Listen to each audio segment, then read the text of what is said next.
बच्चों, कल हम बात कर रहे थे लोकव्यय की प्रकृति और सिद्धांत की, और इसमें हमने देखा था कि लोकव्यय क्या है और इसके सिद्धांत क्या हैं, और उसके अलावा फिर हमने इसके प्रभाव की बात भी की थी। अब आज हम बात करें लोकव्यय में वृद्धि के कारण। आधुनिक युग में सभी देशों में लोकव्यय में तीव्र गति से वृद्धि हुई है, जिसका मुख्य कारण राज्यों के कार्यों की संख्या में वृद्धि होना और पहले से किए गए कार्यों की की मात्रा बढ़ जाना है। वैगनर का ये कहना था कि सार्वजनिक कार्यों के गहन और विस्तृत दोनों तरह से वृद्धि सार्वजनिक व्यय में हुई है। गहन वृद्धि का अर्थ पुराने कार्यों को और अच्छे ढंग से करना, जिसके लिए अधिक मात्रा में व्यय की आवश्यकता पड़ती है।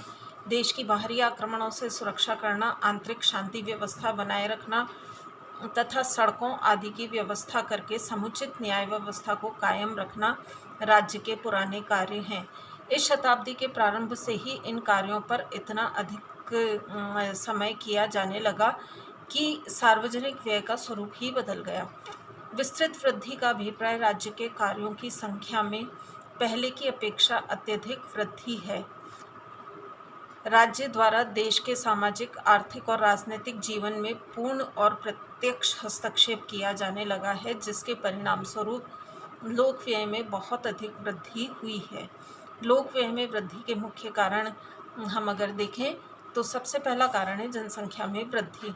जनसंख्या में वृद्धि एक विश्वव्यापी समस्या है। प्रत्येक देश में बढ़ती हुई जनसंख्या की सुख सुविधा के लिए विभिन्न प्रकार के साधन जुटाने और बढ़ाने के उद्देश्य से सार्वजनिक व्यय में उत्तरोत्तर वृद्धि हुई है।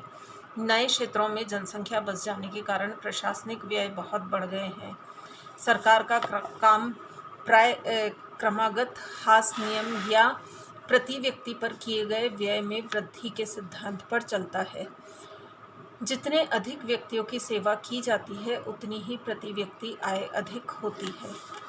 दूसरा कारण है युद्ध एवं युद्ध निवारण संबंधी व्यय बढ़ जाने के कारण प्रत्येक सरकार को भारी मात्रा में व्यय करना पड़ता है। प्रत्येक देश अपनी सुरक्षा के लिए अपने को आधुनिकतम अस्त्र शस्त्रों से सुसज्जित करने में लगा हुआ है। अणु शक्ति के विकास, जल तथा वायुसेना के अधिकतम प्रयोग तथा युद्ध की विशालता ने सुरक्षा व्यय को अत्यधिक बढ़ा दिया है। तीसरा कारण है कीमत स्तर में वृद्धि। लोकव्यय में वृद्धि का एक प्रमुख कारण कीमत स्तर में वृद्धि है।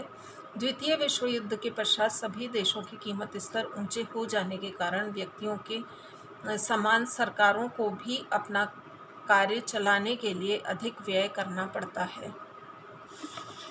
नेक्स्ट है राष्ट्रीय आय एवं जीवन स्तर में वृद्धि के कारण लोक व्यय तथा व्यय में वृद्धि हुई है। प्राय कहा जाता है कि धनी जनता धनी राष्ट्र।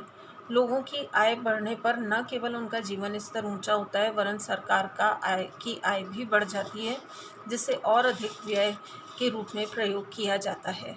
किसी राष्ट्र में धन की कितनी अधिक बढ़ोतरी हो और वहाँ के समाज में कितनी अधिक असमानता और विषमता हो, लोक व्यय का क्षेत्र उतना ही व्यापक और विस्तृत होगा।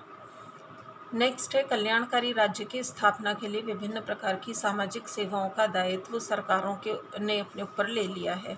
इससे भी सार्वजनिक व्यय की मात्रा में अत्यधिक वृद्धि हुई है। नेक्स्ट है आवश्यकताओं की सामूहिक संतुष्टि को विशेष महत्व दिया जाने लगा है।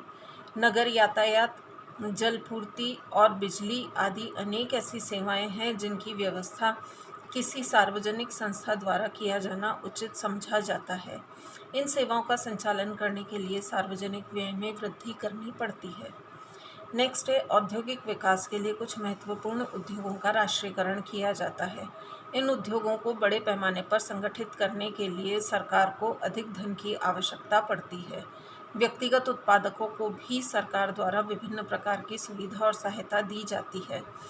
इन उद्देश्यों से सार्वजनिक व्यय में वृद्धि करना आवश्यक हो जाता है। नेक्स्ट है आर्थिक मंदी। आर्थिक मंदी से बचने के लिए सार्वजनिक कार्यों और योजनाओं पर बड़ी मात्रा में व्यय किया जाता है। जिससे लोगों को रोजगार मिलता है और वस्तुओं और सेवाओं की मांग में वृद्धि होती है तथा आर्थिक क्रियाओं का स्तर ऊंचा उठने में सहायता मिलती है। नेक्स्ट है, आर्थिक विकास के लक्ष्य पूरा करने के लिए भी अधिकांश देशों ने आर्थिक नियोजन का तरीका अपनाया है। नियोजित विकास के कार्यक्रमों को पूरा करने के लिए भारी मात्रा में लोक व्यय की आवश्यकता पड़ती है। नेक्स्ट है, नागरिक प्रशासन के लिए नौकरशाही और प्रशासनिक मशीनरी का विस्तार हुआ है। सरकारी विभागों और कर्मचारियों की संख्या में वृद्धि हुई है, जिसके परिणाम स्वरूप लोक व्यय में भी वृद्धि हुई है। नेक्स्ट है, प्रजातांत्रिक शासन व्यवस्था के अंतर्गत जनमत को अपने पक्ष में बनाए रखने तथा विरोधी दलों को शांत रखने के लिए सत्तारूढ़ दल को अधिक कार्य करने पड़ते हैं। चुनावों, विधानमंडलों, मंत्रिमंडलों और अन्य लोकतांत्रिक संस्थाओं के संचालन पर भी भारी व्यय करने पड़ते हैं। इस प्रकार प्रजातांत्रिक शक्तियों के द्वारा सरकारों पर लोक व्यय का भार बढ़ जाता है। तो इन कारणों से वर्तमान युग में लोक व्यय में बहुत अधिक वृद्धि हुई है। लोक व्यय बढ़ाना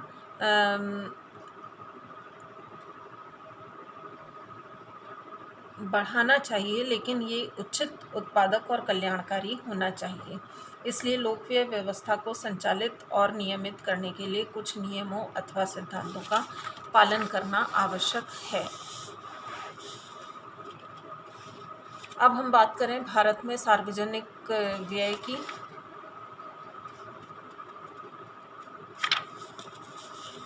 तो भारत में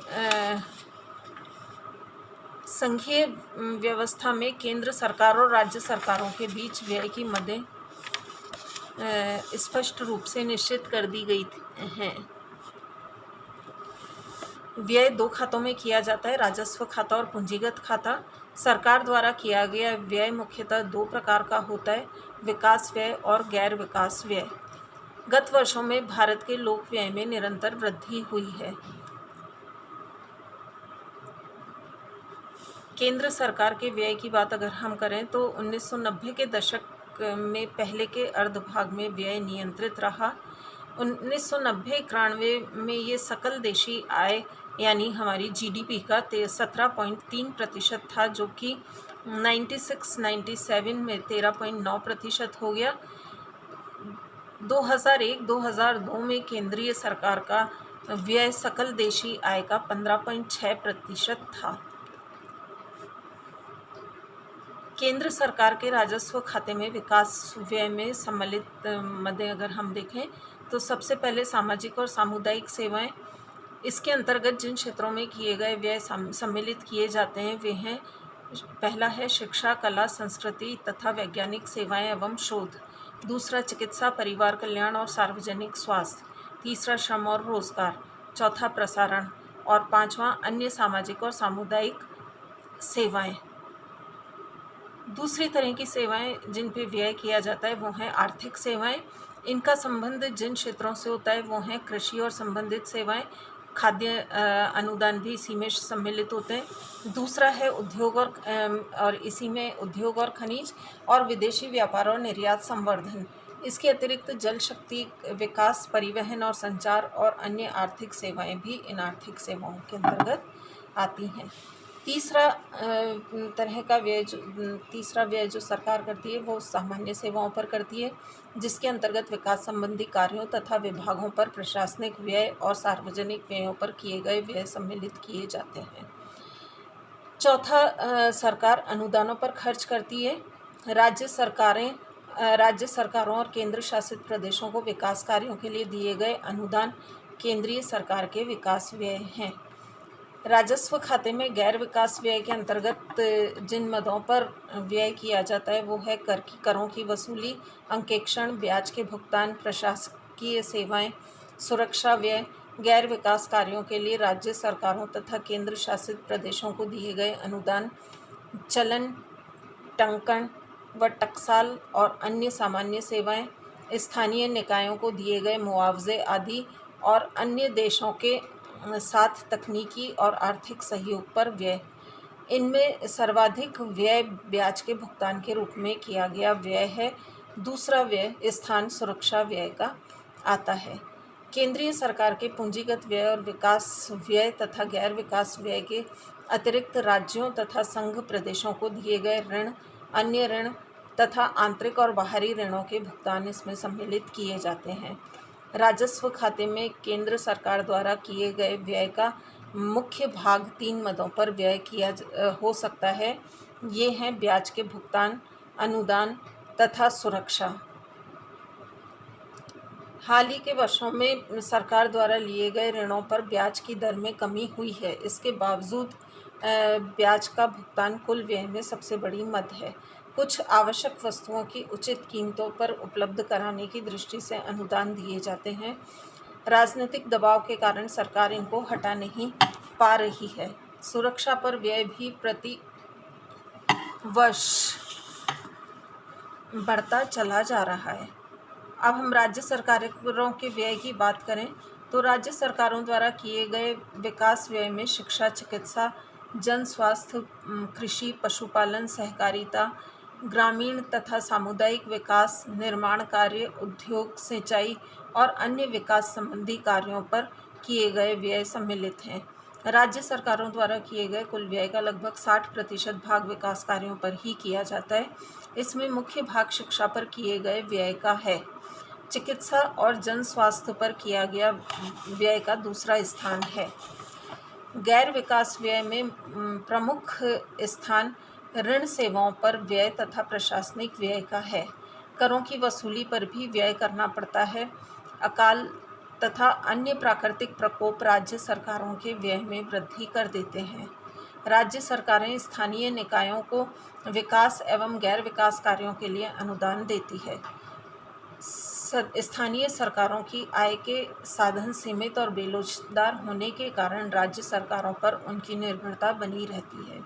राज्य सरकारों का व्यय जिस तेज़ी से बढ़ रहा है उस तेज़ी से उनके राजस्व के साधन नहीं बढ़ पाते हैं। इसीलिए उनके बजटों में राजकोषीय घाटा बढ़ रहा है और उनकी केंद्र पर निर्भरता में भी वृद्धि हुई है। अब अपन कल देखेंगे।